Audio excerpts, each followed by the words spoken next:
Something in between के 106 episode में आपका स्वागत है। बिहार चुनाव की अधिसूचना जारी हो चुकी है, मगर राज्य के दोनों प्रतिद्वंदी गठबंधनों में ना तो सीट बंटवारे पर सहमति बनी है और ना ही दोनों गठबंधन अपनी अपनी सीटें ही चिन्हित कर पाए हैं।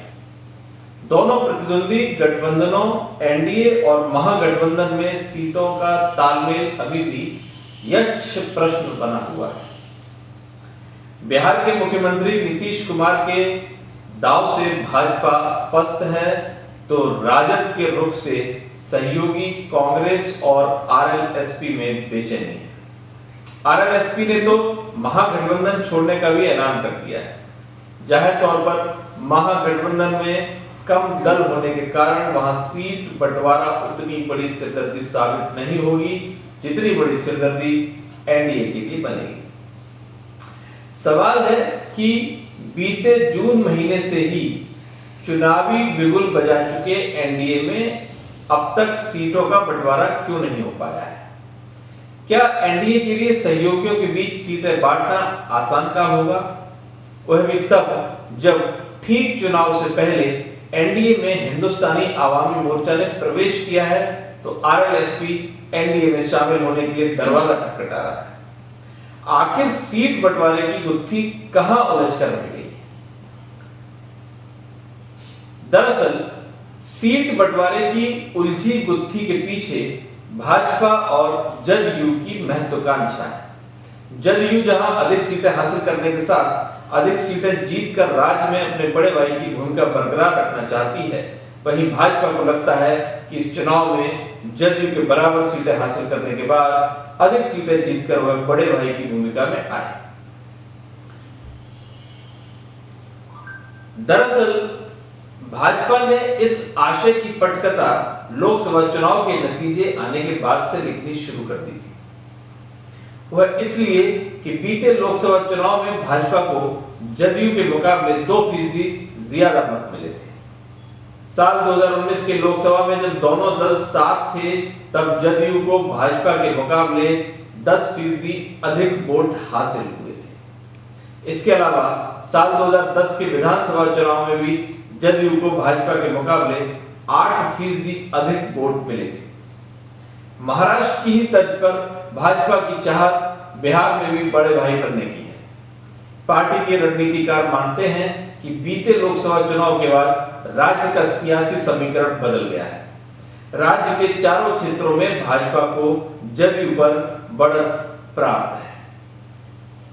इस रणनीति के तहत भाजपा ने नीतीश को राज्य में गठबंधन का नेता तो माना, मगर लोकसभा की तर्ज पर विधानसभा चुनाव में भी बराबर सीट की मांग रखी। भाजपा की रणनीति गठबंधन में शामिल एलजेपी को अधिक सीटें दिलाने की थी। जदयू के रणनीतिकारों का मानना है कि भाजपा की इस रणनीति के तहत एलजेपी अचानक जदयू और मुख्यमंत्री नीतीश कुमार पर हमलावर हो गया। चिराग पासवान ने नीतीश सरकार ही नहीं, मुख्यमंत्री नीतीश की कार्यशैली पर भी सवाल उठाए। मकसद सिर्फ इतना था कि जदयू दबाव में आए और इस दबाव में एलजेपी को अधिक से अधिक सीटें देने पर राजी हो जाए। हालांकि इस रणनीति को भांपते हुए नीतीश ने भी सियासी पलटवार के तहत भाजपा की चौतरफा घेरेबंदी की। चिराग की काट के लिए बिना भाजपा से विमर्श किए हिंदुस्तानी आवामी मोर्चा को एनडीए में शामिल करा लिया। रही से कसर आरएलएसपी के उपेंद्र कुशवाहा को साथ कर पूरी कर दी। अब नीतीश भाजपा और जदयू के बराबर सीट पर लड़ने के प्रस्ताव पर तो सहमत हैं, मगर एलजेपी की जिम्मेदारी नहीं लेना चाहते। नीतीश ने भाजपा से साफ कह दिया है कि दोनों दल बराबर सीटों पर लड़ें और भाजपा लोजपा को अपने हिस्से से तो जदयू हमको अपने हिस्से से सीटें दे। जाहिर तौर पर इस स्थिति में जदयू की सीटें अपने आप भाजपा से ज्यादा हो जाएंगी, क्योंकि जदयू हमको अधिकतम 5 सीटों पर मना लेगी, जबकि भाजपा को लोजपा को कम से कम 2 दर्जन सीटें तो देनी ही होगी। जदयू महासचिव केसी त्यागी कहते हैं कि लोजपा की जिम्मेदारी भाजपा की है, क्योंकि बिहार में गठबंधन बस जदयू और भाजपा के बीच है। शुक्रवार को मुख्यमंत्री नीतीश कुमार ने भी एलजेपी की जिम्मेदारी लेने से साफ इनकार करते हुए इसकी पूरी जिम्मेदारी भाजपा पर डाली। नीतीश को पता है कि बिहार विधानसभा चुनाव का परिणाम जितना उनके लिए महत्वपूर्ण है, उससे ज्यादा महत्वपूर्ण भाजपा के लिए है, क्योंकि चुनाव ऐसे समय में हो रहे हैं जब राम मंदिर का शिलान्यास हो गया है, कोरोना महामारी अपने चरम पर है। इसके अलावा कृषि और श्रम क्षेत्र से जुड़े 3 विधेयकों पर देश की राजनीति गर्म है। जाहिर तौर पर नतीजे को इन मुद्दों पर जनादेश के रूप में भी देखा जाएगा। इसके अलावा लोकसभा चुनाव के बाद हुए 4 विधानसभा चुनाव में भाजपा उम्मीदों के अनुरूप प्रदर्शन नहीं कर पाई। उसे झारखंड और महाराष्ट्र की सत्ता गंवानी पड़ी है। हरियाणा में सरकार जेजेपी की बैसाखी पर टिकी है, जबकि दिल्ली ने भाजपा को सिरे से नकार दिया है। ऐसी स्थिति में भाजपा बिहार जैसे महत्वपूर्ण राज्य में किसी तरह का सियासी खतरा मोल नहीं लेना चाहती। भाजपा की मुश्किल यह है कि वह किसी भी सूरत में एलजेपी को नाखुश नहीं कर सकती, क्योंकि मामला दलित वोट बैंक से जुड़ा है। राज्य में दलित मतदाताओं की हिस्सेदारी 17% है।